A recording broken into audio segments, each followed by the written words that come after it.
Hello guys and girl, we do have a 4v4 treaty matchup on our hands. It is a 30-minute treaty, so it's not a full 40-minute or 60-minute how some players decide to go for. Now hopefully this game will go through, there won't be any disconnections or rage quits. Hopefully we have some quality treaty matchup on our games. Now we do see Dodge, China, no, wait, Mexico, Japan. What's that flag? China and, oh, Japan, China, in the color teal, Russia and Mexico. So that's in the first team.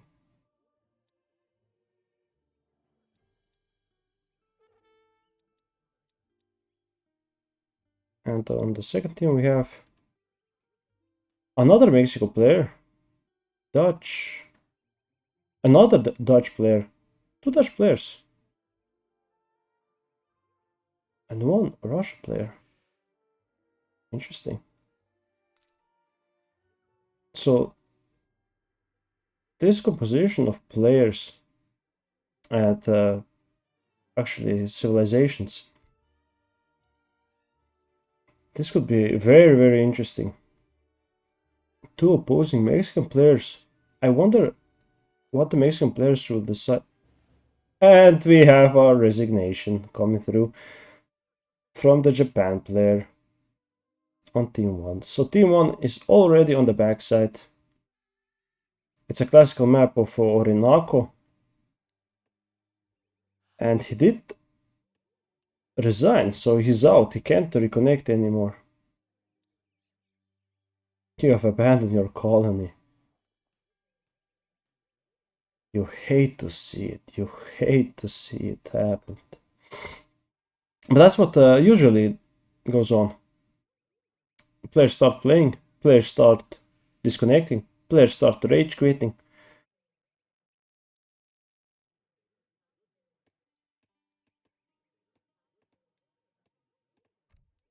Very unfortunate. Hopefully, yes, we do see a resignation coming through the other team's Dutch player.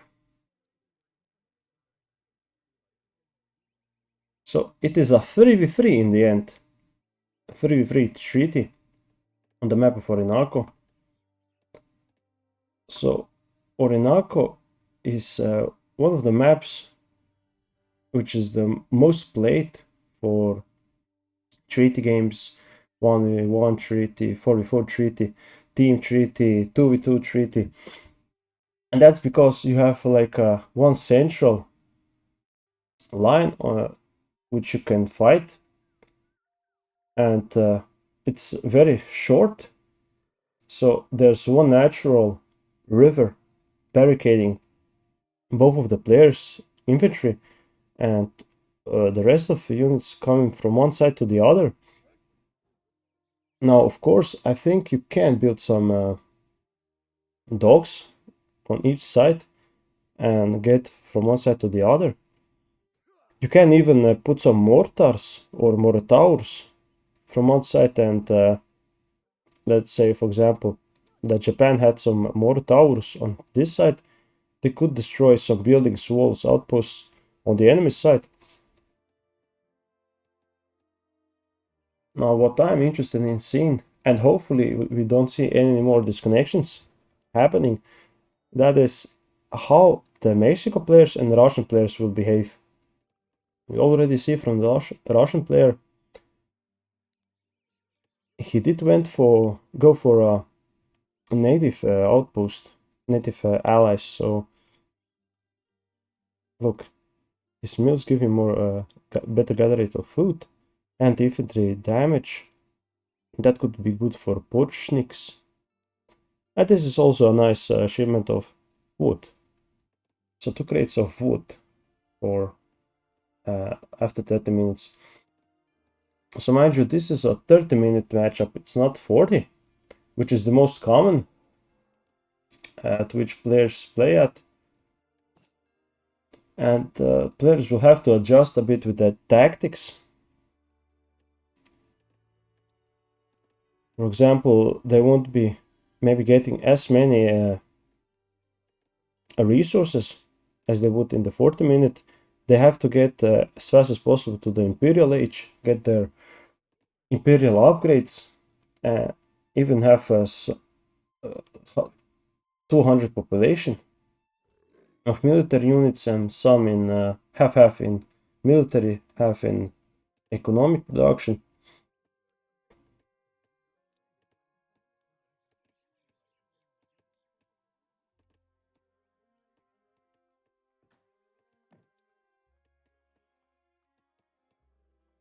Mexico treaty.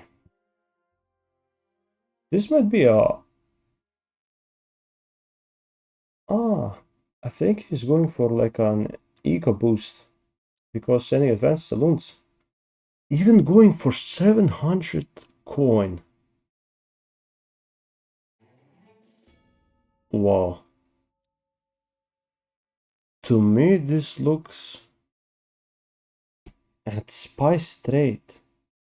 I have to say, I dislike this deck.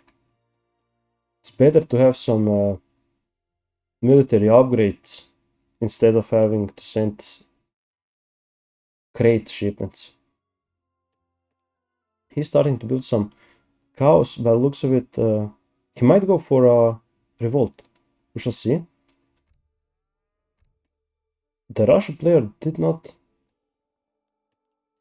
choose a deck yet.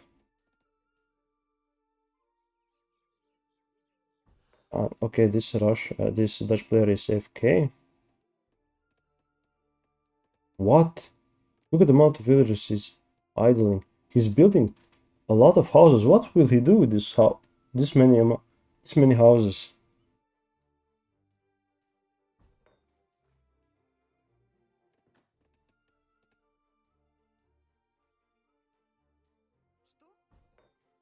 A blockhouse coming down. But why? Why go for a blockhouse? What's the play here? Now I have 10 villagers on wood.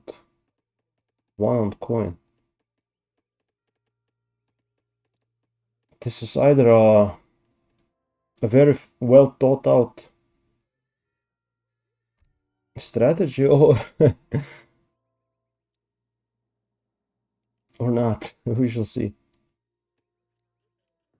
And already going for mills. Some players who really don't like hunting animals. I guess they are really don't like it. They despise that. We saw earlier in the day, or I think it was yesterday, I cast the game where one player in a 1v1 decided to go for mills. No, it was in a team game. The Portugal player decided to go for mills very early on. Oh my god, and he aged up with food. So food is this gathering. The fastest gathering resource, then it's coin, and then it's wood. And for some reason, he aged up with wood. Then he's setting in medicine. At least the Russian player does have only upgrade cards, economic cards, upgrade unit cards. Sovania. Okay, does. Wait. Okay, he has warriors and New Order Regiment. Looks good to me. And he has a Strelet Fort. That's a very nice shipment. So his villagers will train faster. But he's not building. Ah, he's building only now. Okay, so I think this is a bit of a lower elo game, which we have.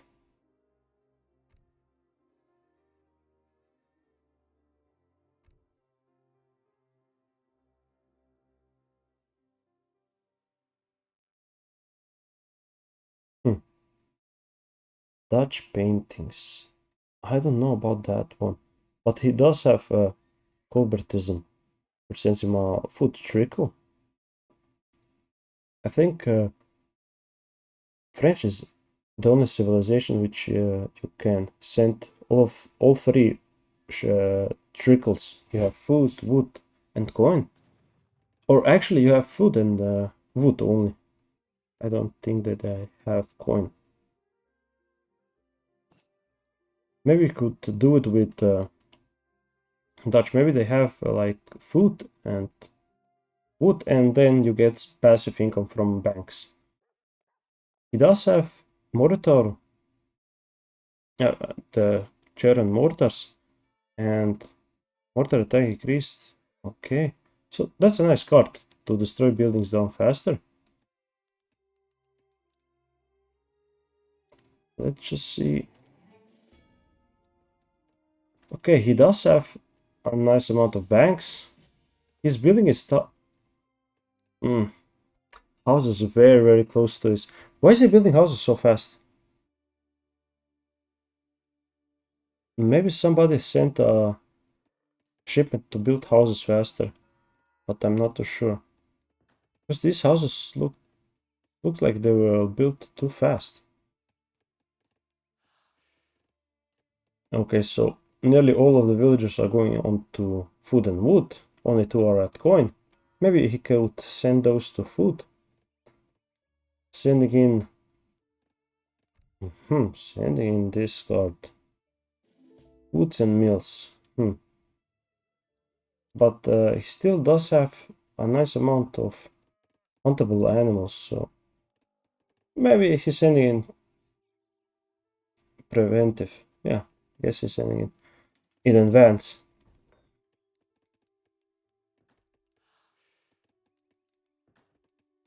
Okay, so only China is in H3, and the Mexico player is also in H3. Now let's see what the Mexican players are doing. So this is no revolt, just queuing up a lot of villagers.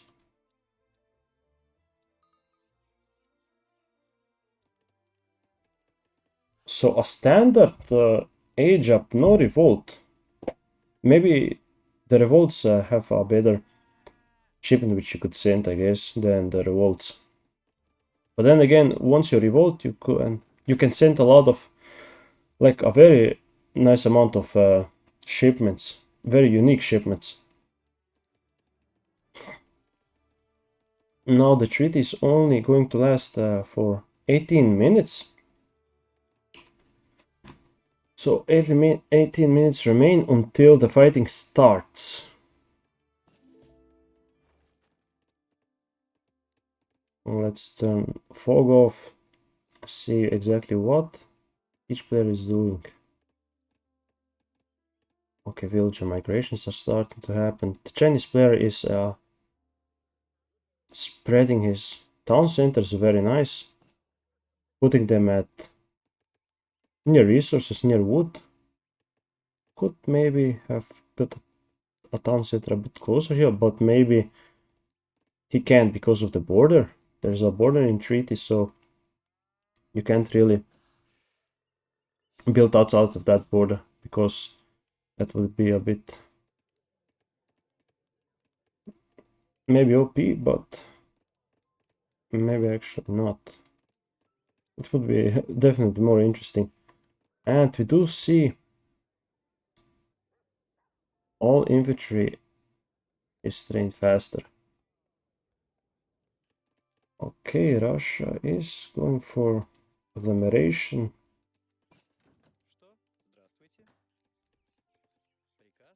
Yeah, that's not a better gathering rate of food. Oh, and he didn't manage to send the Zepotec shipment. He's still in H2. He will go to H3 very short. And he only has one villager gathering from hunting huntable animals. So that's a gather rate of 1.18. And here we have 1.11. Now, mind you, even though it looks a bit trolly to going for mills, you have to consider that villagers are walking from one hunt to the other. So they are losing a bit of time while they are not gathering. But you can say the same for villagers that are on the mill.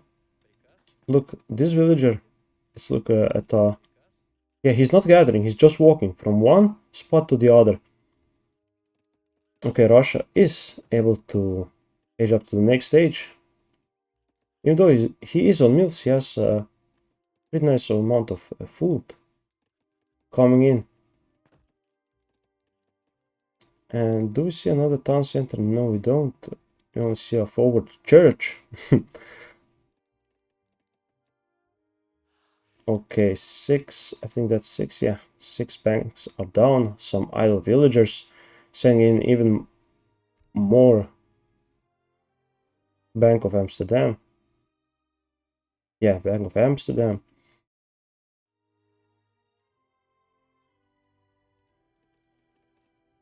So none of the players revolted. None of the Mexican players revolted. Ooh, and that is a very, very risky placement.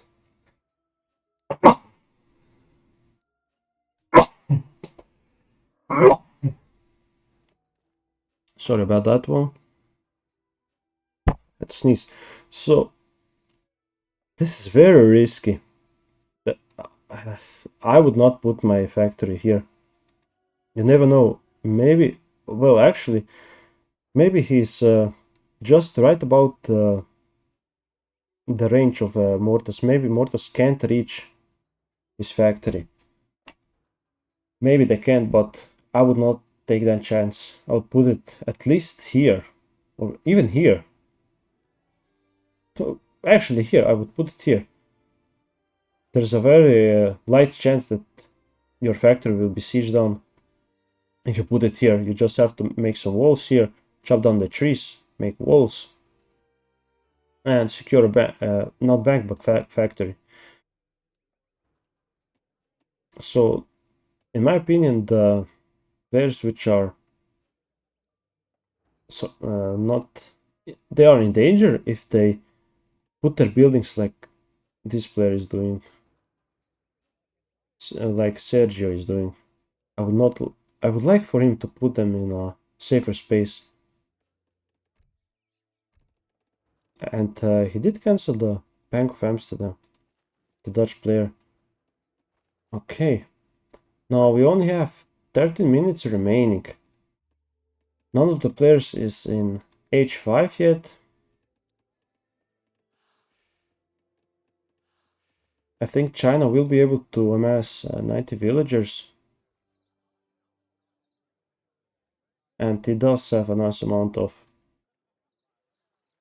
upgraded unit shipments. Did send all of his H1 cards.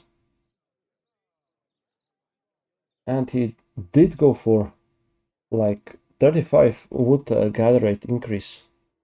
So these villagers are gathering wood at an extremely fast rate, 0.97. That's very nice. If we can catch another 0.85. So only, yeah, but it's very good. So he has like mini factories. Because factories, once you test them, they are producing like, yeah, 7.15. And another, oh my god, no, why are you? Now this is definitely in range of mortars. Or mortaurs, or small mortars from Chinese. Very risky placement, I don't like this one bit.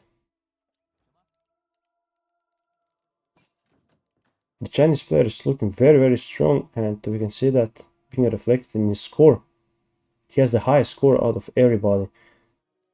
He's 10 score ahead of the enemy Mexican player.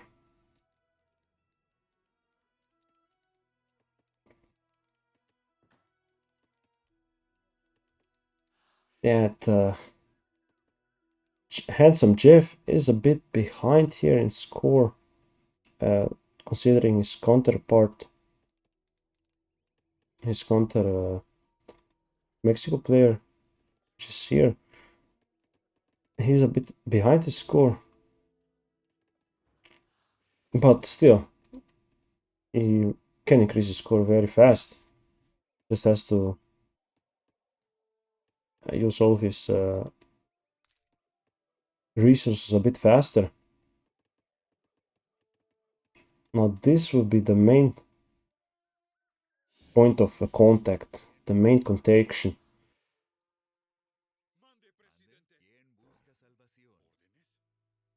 Oh, look at that skin. Oh, that looks so nice. I like the skin. And only now is the Russian explorer getting in the Zepotec. His counterpart did manage to get all of the Zepotec upgrades. He's gathering at 1.24 foot per second, whilst the Chinese are gathering 1.26 per second. So I think Team 1 is a bit ahead here. Maybe a bit of a big skill gap, in my opinion.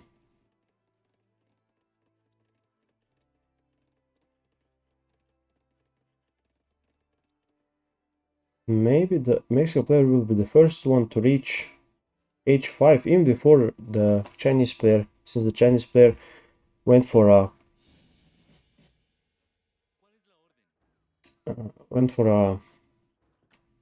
villager. He went for villager massing, so maybe that's why he is a bit behind on H5. The Mexico player did not amass a lot of villagers. He only has 60 villagers. He can get more if he tasks his hacienda to build the villagers, so they become like villager factories. And haciendas are very nice. They're such a versatile building to have. Now these shipments, I mean, mm, yeah, when I think about it, I would have liked for Mexico to go for a Yucatan revolt and get the factories to passively, or no, there is one revolt which enables your haciendas to build, that is, produce all of the resources, and there is one other revolution which enables your villagers to gather wood from haciendas, which is also a very nice revolt which you can get. Now the Mexico there is still behind. Yeah, because China aged up and he's likely getting unit upgrades. Okay, the Russian player is starting to build some more mills, build some plantations. He did send both of the cards for training infantry faster. Yes, Strelets going to H3. He might make it in time and go to H5. Now, I am playing these treaty games. I sometimes forget that I'm not playing a 40-minute treaty. Once I played a 10-minute treaty and I completely forgot about the timer and I played it like it was a 40-minute game. And that cost me the game. Because I was going for my standard 10-minute treat, 40-minute treaty build.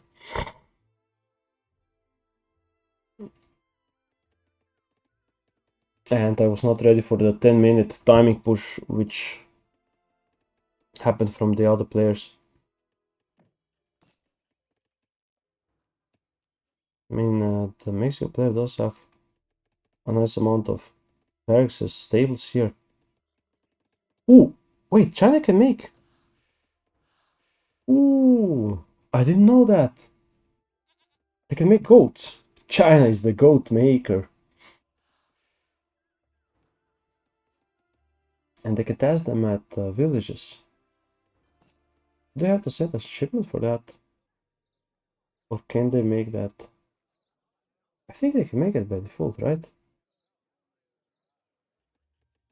Excellent. Excellent civilization. Remember, Asian civilizations, they can make rice paddies and they can task them to gather food or... Ooh, look at the disciples. They're turning treasure guardians. Nice. Yeah, they can task them to food or coin. So it's very easy for them and it's very cheaply to transition from huntable animals and coin mines to mills and plantations. Okay, players are starting. Handsome Jeff is finally in H5 also. Chinese player is sending in resources. Now does he get better resources if he sends the shipment in H5? Let me just see. Will he get like 1,000 wood or will he get a standard of...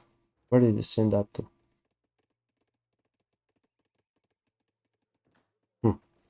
What? Oh, that's the deposited.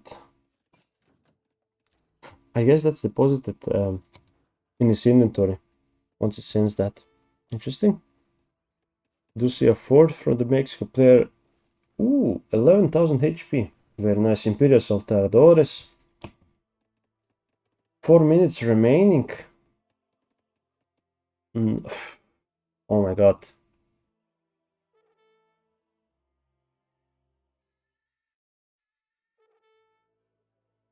Wait, what? I completely missed. Russian player is not even... He's also out. Oh my god. Classic. That's a classic treaty game right here. I completely missed that the second player from Team 2 and the third player from Team 2 resigned. You hate to see it. And there's no way for Sergio to win this game. There's no way. There's no way. If he can manage to pull this off, I will be in awe. I will be very, very surprised. In my opinion, Mexico is a bit countered by China. And of course, you are countered when you are playing against 3 players, one of which is in H5, and 2 which are in H5 and one which is in H4. Now, what I would like to happen is for Team 1 to have 2 of the players going out for it to be fair, but that never happens. Maybe at first you have like, if one of the players from each team goes out, that's usually what happens, but you don't see it happening at this stage. Players will likely play it out even though it's not fair.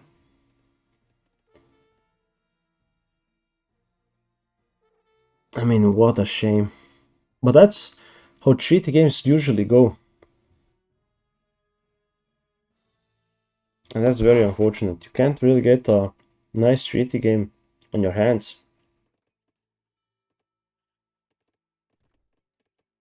because of stuff like this. 2 minutes remain. He does have all of his upgrades. He did send all of the... he made all of the fortifications here. Now he does not have max population yet. He is building Salteadores, but even though they have 600 HP, 72 ranged attack, I mean they're so strong. They are such a strong musketeer unit, but still. Now look at the amount of food he has. He has 1000 food,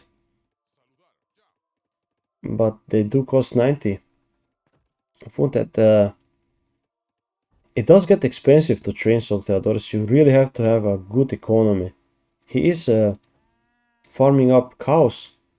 Cows are very, very good, a good way to get food. And it is better if you can get the farm from and not the farm, but the cart, which auto gathers huntables, not huntables, but herdables. So don't lose any villager time. You can see one villager is on one cow, and he's losing food on that, because optimally you go for 3 to 4 villagers, and that's because they don't get in the way in one. They don't bump into one another, and they are gathering without any nearly no decay. Okay, he's getting the upgrades. 4 more seconds remain, and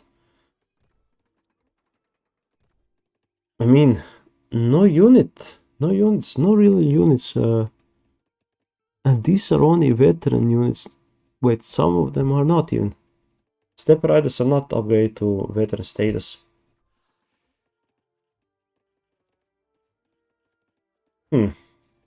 Sergio is definitely very strong here. If the Chinese player decide to go out, which I would like for it to happen, make it fair. But then again, it's very hard to make it fair. Let's say, for example, you go out and then your teammate also goes out and your other teammate goes out and you all resign at the same time. I mean, it doesn't happen usually, but it can happen. But that's very unlikely. But still, having a fair game of treaty is very hard. You can't find it in a 1v1, but in a team game, it's very hard. Now we can see this game will last for a couple of more minutes. And I do really think that the Mexico player has the possibility of winning this game. Now, how that would happen is for him to take all of his military units, send them at any player, maybe go for the Chinese player. Hopefully you can scout this Chinese mass coming for you. And then what you do is just send your soldados, destroy all of the important buildings like factories, wonders, especially this porcelain tower, which produces resources.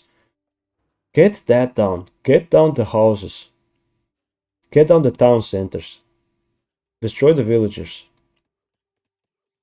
And you might actually win the game then. And once you do that, go for the other Russian player, which does not have any fortifications on. He has no walls, no nothing. Now this Russian player does have, I mean Mexico player, the Mexico player does not have any fortifications. And the Russian player is also in H4, oh my god. Still not in H5. He could even go for the Russian player since he doesn't have that many fortifications now.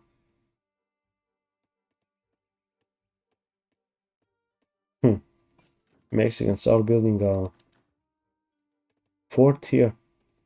Now the thing is, Sergio does not know what we know. We know that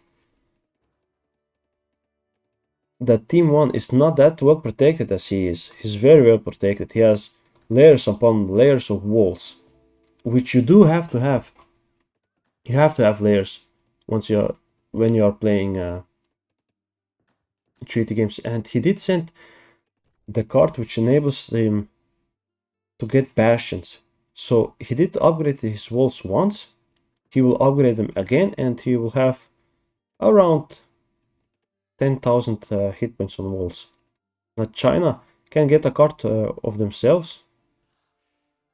Yeah, you can see he doesn't really know what is happening on the other side of the map.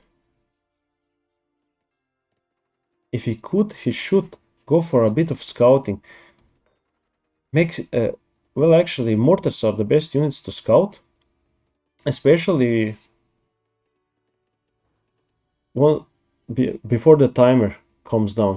So before the treaty timer goes down, use your mortars, because they have the highest amount of line of sight. Use them to scout out the enemy fortifications, the enemy military units, what is placed where. Yeah, and as I said, yeah, he has 11k hit points on walls. Very nice. So his fortifications are very strong here. He has a nice amount of military production units, and he knows his stuff. He played this very well. For a 30-minute treaty game, he's done it better than I would have for a 40 minute. In 40 minutes, I would not have as many things as he has. In this 30 minutes, he did a very well job. He boomed very nicely. But still, he did not take the advantage here. He did not scout. Scouting is so vital.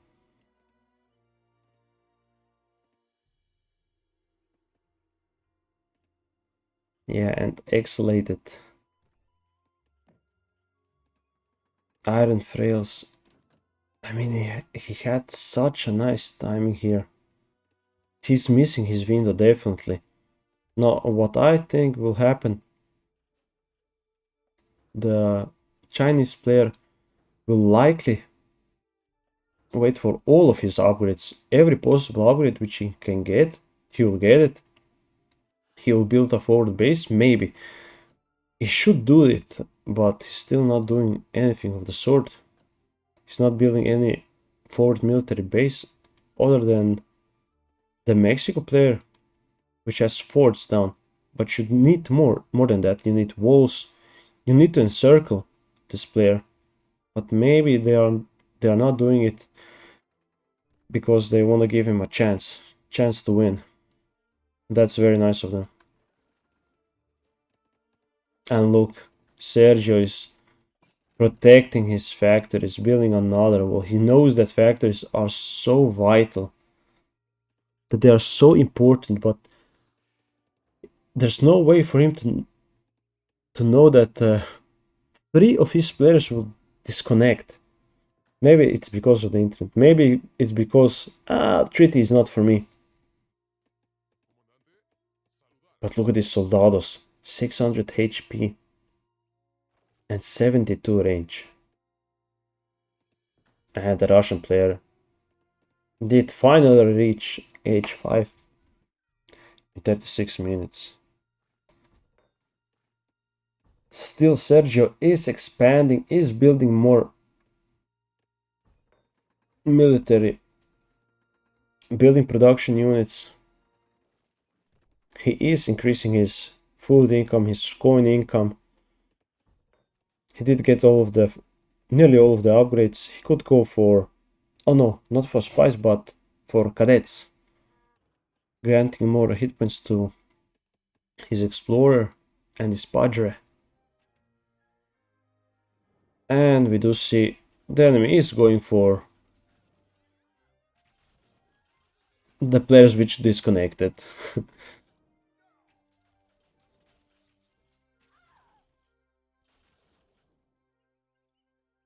Sergio does know, because even though his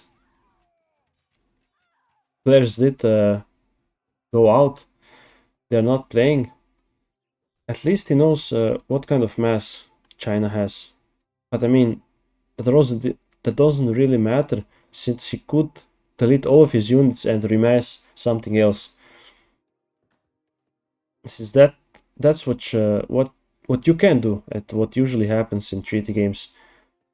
Let's say you are pushing. Let's say China was pushing here against the Mexico player, and the Mexico player decided to go for invade on the Chinese player's base. China would just delete all of his units and make units of their own from his base. It's better to keep your base than lose it, in my opinion. And of course, soldados are very, very strong in siege. So it's very unlikely that you will win the siege game if you are playing against Mexico. Of course, if you have mortars and other artillery pieces, you can definitely make it. Still, it is a risky move.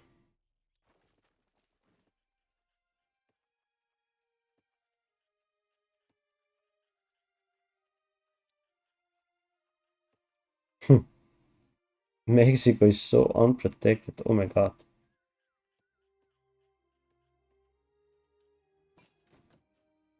And yeah, with Russia, once you have this amount of villagers, it's better to delete 2 villagers and have them at 99.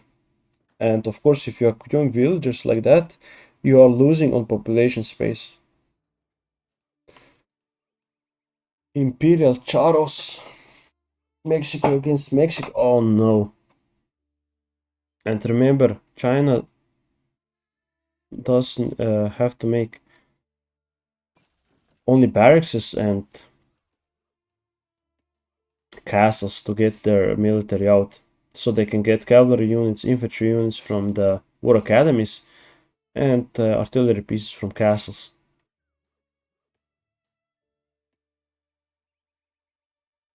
Now, what I think will happen, Team 1, maybe even China will start pushing Sergio, and he will just realize that's a bit too much for me, and he will just resign. And because the Chinese player is getting all of the tech here, he is getting Caribs, 2 Caribs, and he has the Zepotech. I don't think that he has all of the Zepotech. Oh wait, he does. Okay.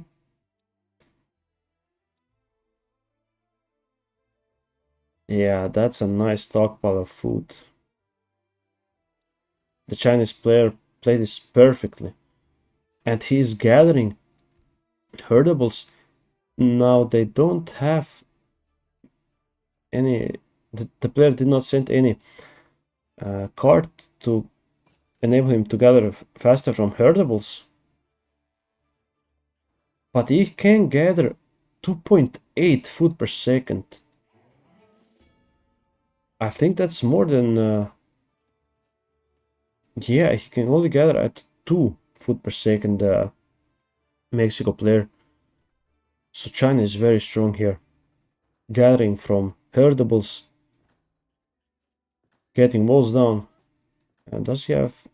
I did not check. Does he have a wall shipment? No, the Great Wall. No, he does not have the Great Wall. But even so, he doesn't need it since he has... Look, 1, 2, 3, 4, 5. He will have 5 layers of walls protecting him. And maybe none of the players can build any docks here. Looks like they can't. So the only way to get to China's infrastructure is to go throughout all of these layers of walls. And that would be a very hard thing to do. China is starting to push. Excellent mortars.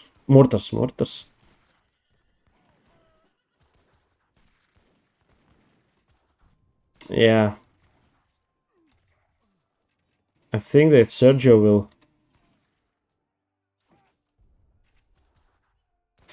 he will very, very fast find out that he can't really win this. Now, he did not use his fortified outposts to build them closer to the enemy units, but it's better that he did for him to not do that, since they would be sieged down by hand mortars. Now he's winning this little skirmish here. But remember, all the fighting is happening on his side. And he's only now getting Imperial Dragoons. But what are Dragoons going to do here? You have Streletsy here. You have 2 canoes with nearly 200 hit points. You have cost-effective Streletsy fighting you.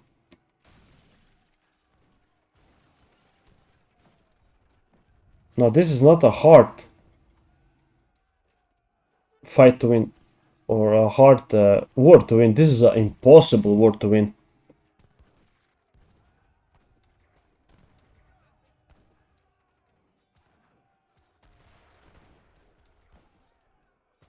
Unfortunately, Sergio will not be able to hold that.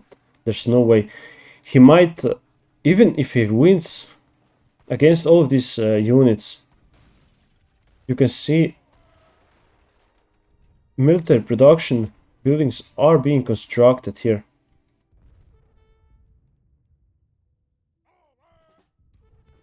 Even more forward military units are being built here. That's production facilities.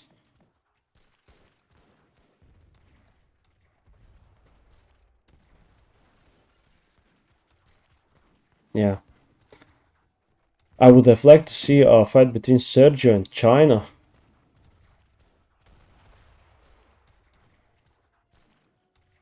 What a shame. And the amount of units is just too much. Even though soldados are so strong, they can't really deal with that many players. There's no way for him to win that. But he is playing this out to the very last. Even this, look, Imperial Horse Artillery is doing some nice work against the infantry here. But it will also go down. Charos 682 and 682, so it's the same.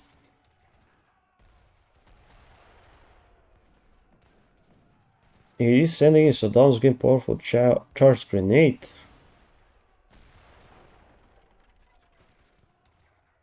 I mean, he will get a lot of experience here.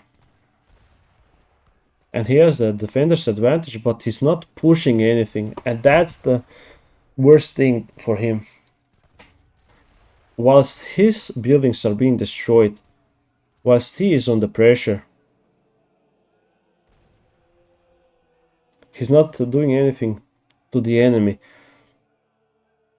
And what can you do? What can you do here? There's not a lot what he can do.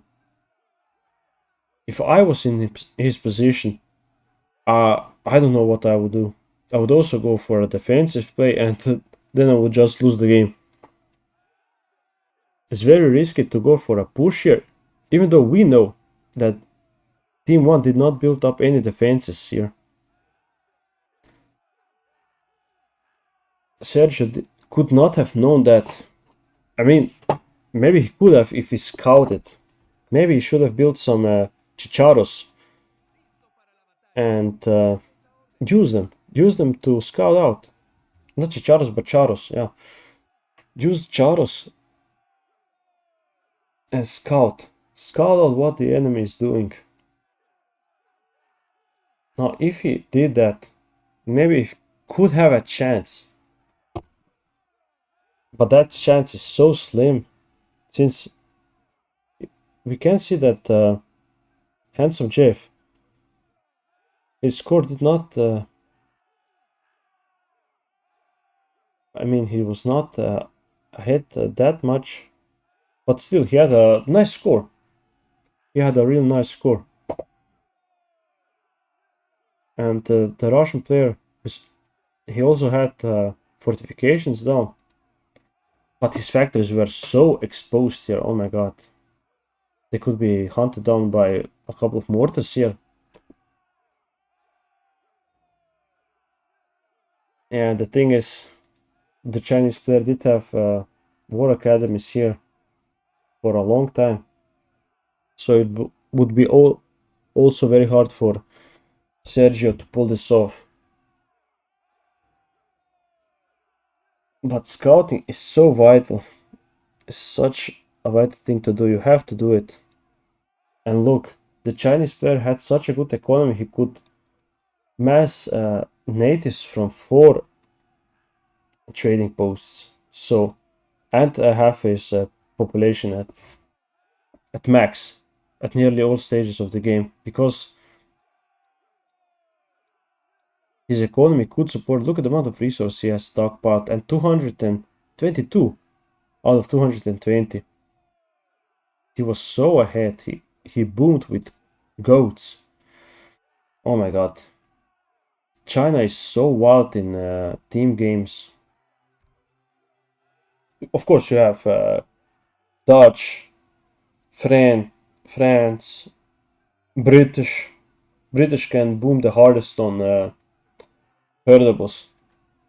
They have the best gathering rate of food, and even then, once they are on food, right, they uh, they use it up very quickly for their musketeers, and it's the same for Germany. They can get a lot of settler wagons and villagers. They can get like 140 economic units in villages and settler wagons. So, yeah, Germany is also a good booming civilization. But Sergio did surprise me a bit here. He did manage to get a lot of buildings done, a lot of upgrades, and have a nice stockpile of resources, but still it was not enough. Against 3 players, it's very hard mentally and even gameplay wise. You can't really defend against that many players. So yeah, a great game. I really loved casting it. And if you have any game which you would like me to record, not record, but cast, especially if it is a treaty game that has players not disconnecting, that would be very awesome. So see you in the next one, guys. Bye.